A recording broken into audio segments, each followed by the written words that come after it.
A blessed good day to you here in the middle of this second week in Advent, the middle of the week, as we move from Sunday to Sunday, and each day and each week it gets closer and closer to Christmas. And that's what we're doing in our house. We're gradually adding our decorations for Christmas.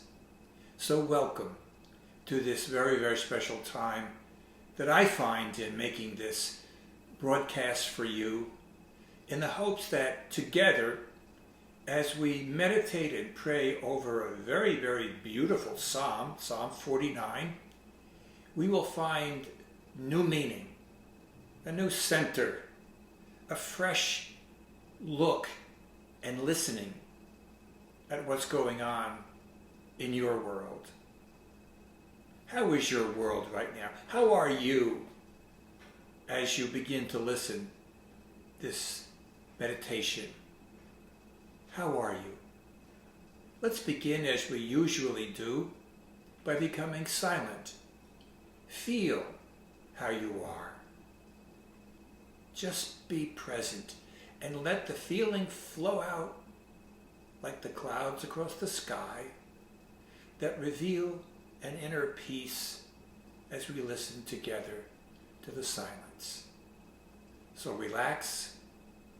Become quiet, let go, be balanced, as once again, together, we listen to the silence.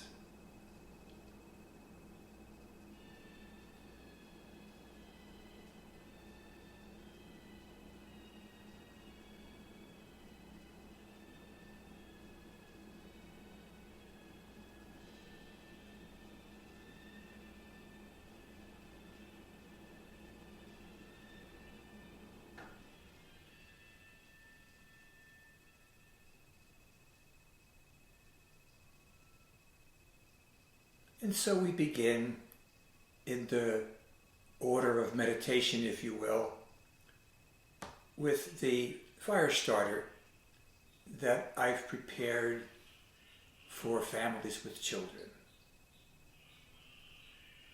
The Psalms were intended to have music from a harp accompany them. The word psalm means a song sung to a harp. Like the candles of Advent and the voice of John in the desert, the Psalms create a quiet place for us to hear God's word to us.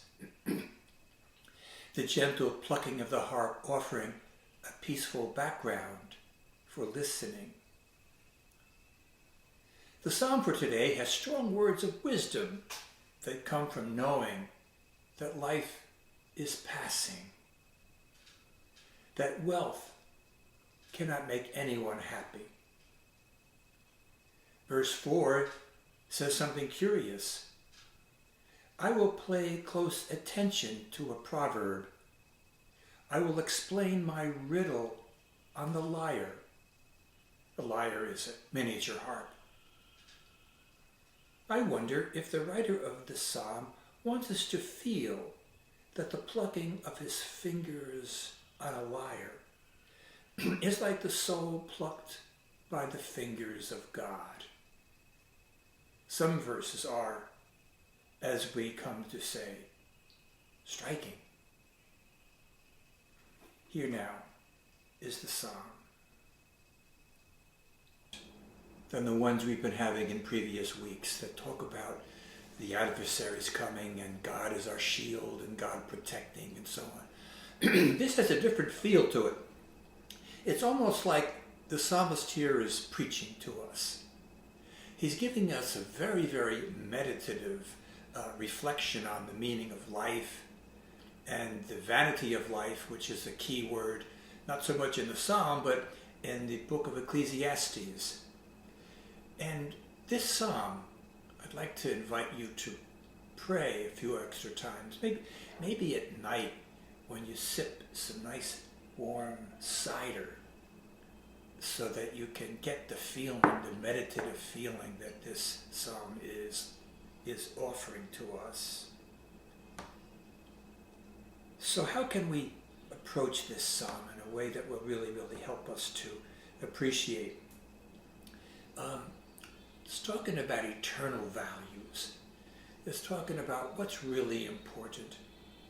And the problem with our consumeristic culture, which we're in the midst of right now with Christmas time, hopefully ordering more things online maybe than going into stores, but we're caught up in wanting to do something that would be a gift for our loved ones, but then it gets caught up in the companies that are looking for their January receipts and how they want to define what they think is important. Riches are not important.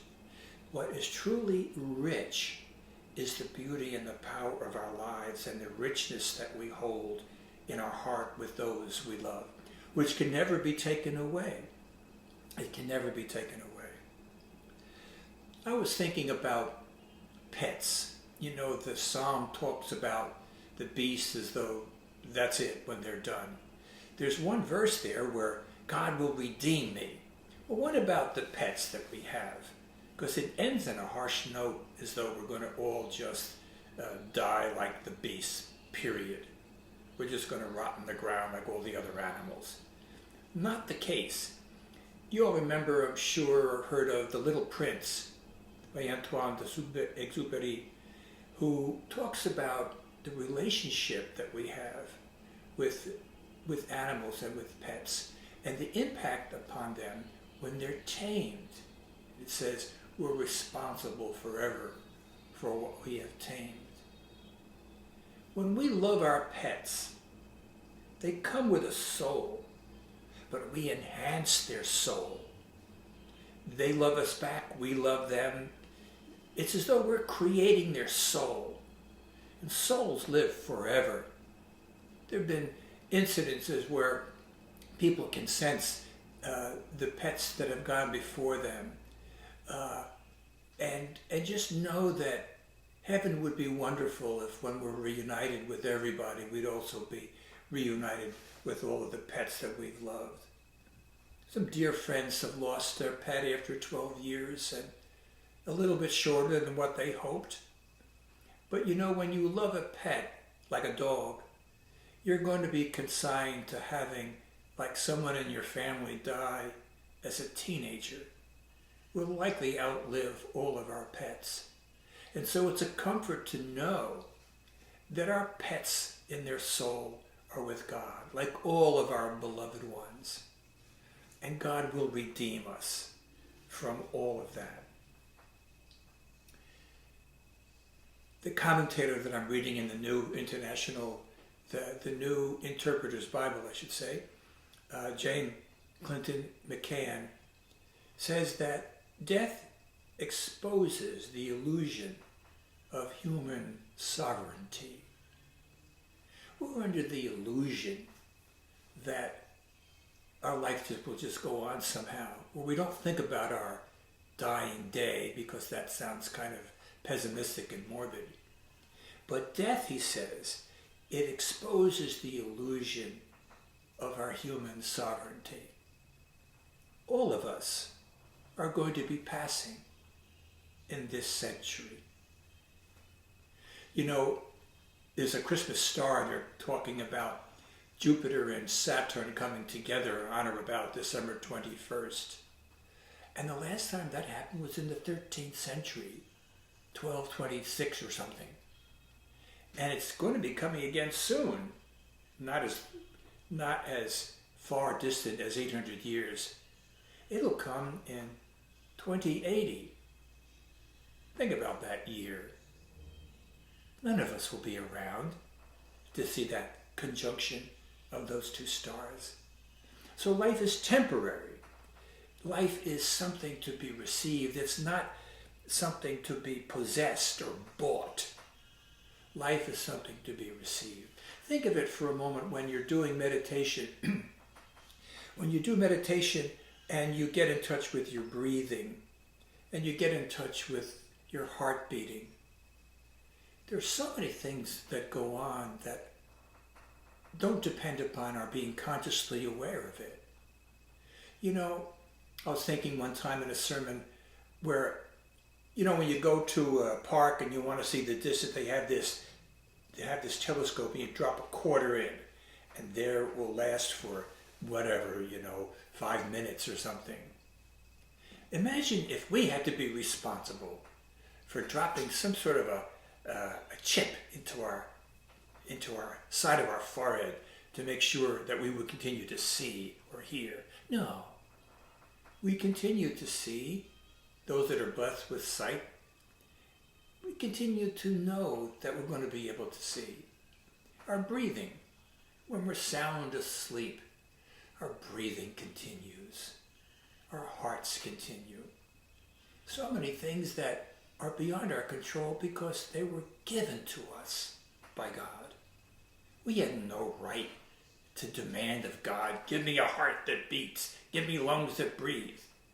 No, these are something that has just been given to us by God. So take this psalm again and listen to it as a wise person leading a meditation for you. Stop and pause on any of those verses that move you. Jot them down. At some point, these psalms were not only sung, but they were jotted down on ancient documents so that we would have them today. When you find that you're being moved by the Spirit, jot some phrases down, brief though they be, and you will find that as you begin to write, you might write a little bit more. You might put a title to the 15-minute or so meditation that I've been offering to you just now. So God bless you. Have a wonderful rest of the week. We look forward to you joining with us online.